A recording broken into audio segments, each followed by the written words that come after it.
What's up guys, and welcome back to another episode of Career Mode. This is episode number 40, and we start today's stuff on the back of our win over Atalanta to put us through to our first European final of the save, as you can see right now in the Premier League. Heading into the final three games, all coming in today's episode. Well, there's a chance we could be champions.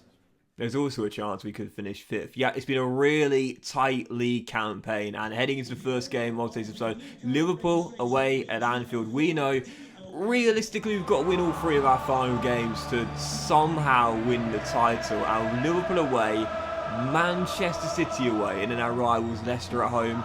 It's a difficult run-in, and there's no doubt about it. We are firm underdogs to win this championship, but a point in this game at Anfield with, if nothing else, guarantee Champions League football for next season.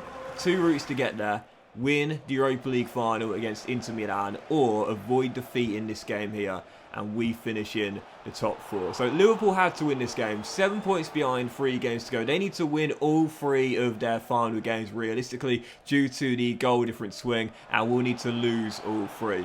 Really, as I mentioned before, the chance of us dropping out of the top 4 is incredibly slim. So if it does happen, well, it's the worst bottle I think I've ever done. So heading into the game, I was a little bit nervous. I was a little bit fearful, especially when Nunez fired wide early. But after we hit the woodwork through Marcus Tavernier, great response. 22 minutes in. Oh, see you later.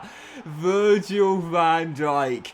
You know, I rarely try and skill past the AI now because it's so much harder to do on Ultimate, but when it comes off, it's so satisfying, it looks so cool. Van Dijk has struggled a little bit to start the season in real life, as we know. Great performance against Manchester City, but a few games this season where he's been what you consider subpar for a centre-half of his elite level, but that moment there was class. The Dutch defender bamboozled by Brennan as he beats him with a body feint for his 12th of the year. That was a lovely little goal there. So Forest lead at the break. We're in front by 1, and in the second half, 8 minutes after the restart, this would confirm it. Rodri to Tony, and how subdued were these celebrations?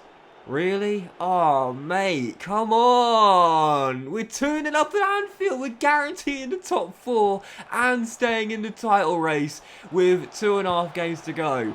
They're all just sitting there clapping. Lads, limbs in the away end, not tedious little clapping. It's 2-0 though. Forest double the advantage, surely points in the bag. Liverpool did have a few chances in the second half. Henderson with a couple of good saves, kept it 2-0 though, and that was how the game would finish. Booze the final whistle around Anfield. They will miss out of the Champions League, but that would confirm it for Nottingham Forest. We are heading in to the Champions League. Yep, 2 paths to get there: win the Europa League or finish in the top 4. And now we know that heading into that Europa League final against Inter, it's not, well, I mean, it's a European final. Obviously, it's important, but the bonus of qualifying in the Champions League now is not an added pressure. We've confirmed it. Top 4 is guaranteed. 2 games to go. 6 points behind Manchester United. So there is still a chance we could win the title as well, but the likelihood is incredibly slim. We need to win both our final games away at the Etihad and also at home to Leicester, and Manchester United we need to lose back-to-back. Chance of that happening, incredibly slim, but I thought, you know what? Might as well give it a go, right? Yep, following game away, Etihad, midweek here, and heading into this one, Man City themselves still have a chance to be crowned champions as well. So both teams would know a draw means that Manchester United get given the title tonight. But the loser of this team has 0 chance of winning the title. Question is, after locking up top 4, will we be just as motivated to take the final day, take the Premier League title down to the final day? Well, heading in to the game here, away at the Etihad Stadium. Both teams knowing a draw cancels them out of winning the title, and a win gives them a chance to take it to the final day. Worst possible start. And I needed a replay for this. I was like, what's happened here? 10 minutes in, Kulusevski scores, but he didn't get to celebrate. It was really bizarre. One of those odd FIFA glitches. Only happens once in a blue moon. But yeah, the ball crossed the line and there was just no celebration. I don't know why, but he did get to celebrate 10 minutes later. Yep, the Swede with a quick fire double 20 minutes in, and the former Spurs and Juventus winger makes it City 2, Forest 0, and we are behind 2 goals early at the Etihad Stadium. I kept on pushing though. I knew we'd get back in the game. We are one of the top scorers in division, and we would. Soon afterwards, quarter of an hour later, Ivan Toney gets yet another goal, still chasing that 40 record, Doc's record. We know he's now set the record for most goals in the Premier League season in this universe, but as we know, the record on this channel is 40. He was the first to do it. He holds it alongside Samuel Bell, but it's unlikely he's going to do it now. Why is that? Well, he scored a goal to get us back in the game, but Manchester City just absolutely dominated on the offensive end. I could not stop them going forward. Kulusevski scored a brace in the first half, and then in the second, Leon Goretzka, the former Bayern and Schalke midfielder, with an absolute rocket. Past Henderson, 3-1, and I knew at that moment there, yes, we half deficit in the first half, but there's no way we were coming back from that. 2-goal cushion restored, points surely in the bag, and 15 minutes to go. Well, he ran the show really, Kulusevski. Scored 2 goals in the first half, and then offloaded to... Who got the goal again? Oh, it was Goretzka again, wasn't it? Yeah, Leon Goretzka gets his second of the game alongside Dejan. Man City 4, Forest 1, and that would do it. That would do it. Our nice little streak comes to an end at the Etihad Stadium, but to be fair, I wasn't too disappointed. Yeah, we got absolutely dominated. They ran the show when coming forward, Man City. Like it was one of those games where like every single time the air come forward, you expect them to score, and it wouldn't have mattered either way. Why is that? Well, because on the same night as us, Manchester United were playing Aston Villa at Old Trafford. They got the win and they won the title there. So we both know that heading into that game there, destiny was out of our own hands anyway, and it didn't matter. We lost the game. Manchester United win, that means we're going to get win the title. It was a really anticlimactic final day as well. Top 4 is already settled, champions already won. Spurs and Liverpool both guaranteed the Europa League place. 7th was confirmed. The only thing to settle on the final day was who was going down between Fulham and Southampton. Even the Golden Boot was really already won by Ivan Toney.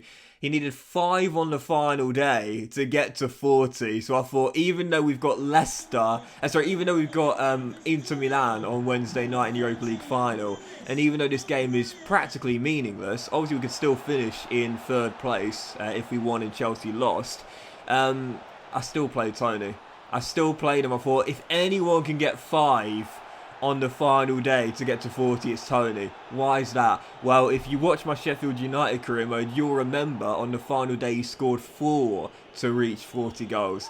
So could he do it once again? I played him against Leicester. Gamble, knowing the Europa League final comes just a few days later, and, well, we had the worst possible start. 4 minutes in, conceded a penalty through Jayden Bogle, and Jamie Vardy, he's retiring at the end of the season, scores his 6th for the year to make it 1-0 Leicester. But I thought, it's okay, it's alright, the result means nothing to me. The only thing I care about is, can I get Toney to 40 for the 2nd time in a career mode save? Well, just a few minutes later, 1 down, 4 to go. The kid, Bradley, out of the academy, gets the assist. Toney drills it in, and he's got 1 of the 5 he needs. Forest 1, Leicester 1. And I was thinking, man, if anyone can do it, it is the shocker. But 36 minutes in, Leicester looking to restore their lead here down this right-hand side. Thielmann, the German, tries to get around Omar Richardson. Oh, God, well, I mean, obviously the result didn't matter, so I wasn't too disappointed at this moment here. But, you know, I said before, this is one of the things I'm really liking about FIFA this year. The AI, they play such high presses and more intense presses than before. It puts you under immense amounts of pressure. And again, you do make more mistakes passing out from the back. Give EA some credit, because it does make things a lot more difficult, as it should be. You know, not everyone should be able to pass out from the back with no problems whatsoever when there's a high cross on them. Even so, I surrendered the leveller soon afterwards. Leicester back in front through Vardy, and to be fair, it was like they were double teaming Toney in this game. I couldn't get him chances. I couldn't get him free one-on-one like I normally do. I only really had the 1 chance for him in the second half, and in the end, couldn't take it, fired it over the top, and that would do it. Final score, Forest 1, Leicester 2. We lose back-to-back to end the Premier League season. Disappointing way to end the campaign, but it doesn't distract from an amazing season, because here is the final league table. Manchester United champions despite losing on the final day to Brentford. Man City 2nd, Chelsea 3rd, and we do finish in 4th and the final Champions League spot. Spurs, Liverpool, Arsenal, the other European teams going into the Europa and Europa Conference Leagues respectively, I have to say, this season going forward, we were so good. Third highest scorers in the division with 80 in 38 games. And the main reason why, of course, Ivan Toney with 36 goals season and 41 goals conceded. We had the joint third best defensive record as well. No doubt about it, we improved massively on that end of the pitch. And the bottom three in the end was indeed Fulham, who went down alongside Brighton and Swansea as the Saints survived on the final day. So no 40 for Toney, 36, just a measly 36 for the shocker, but 36 does see him win the first golden boot of the save. Buzzing to get him one in this save as well. Curtis Jones won the assist title this year. Rodri had it last year. This season it's Curtis Jones with 16 in 24. That position change to CAM was a great decision, and Henderson retained his golden glove with 16 clean sheets for this season. So back-to-back losses to end the season in the Premier League, but the Champions League for next year will be coming to the City ground. That does relieve a little bit of pressure going into the Europa League final, but it's Forest's first since their second Champions League win in 1980, and our first Europa League final as well. First final to save, and it'll be the season finale coming next. Buzzing for it, man. Can't wait. Have a great day, guys. Much love to you all, and I will see you for the season finale, the Europa League final versus Inter Milan, very soon.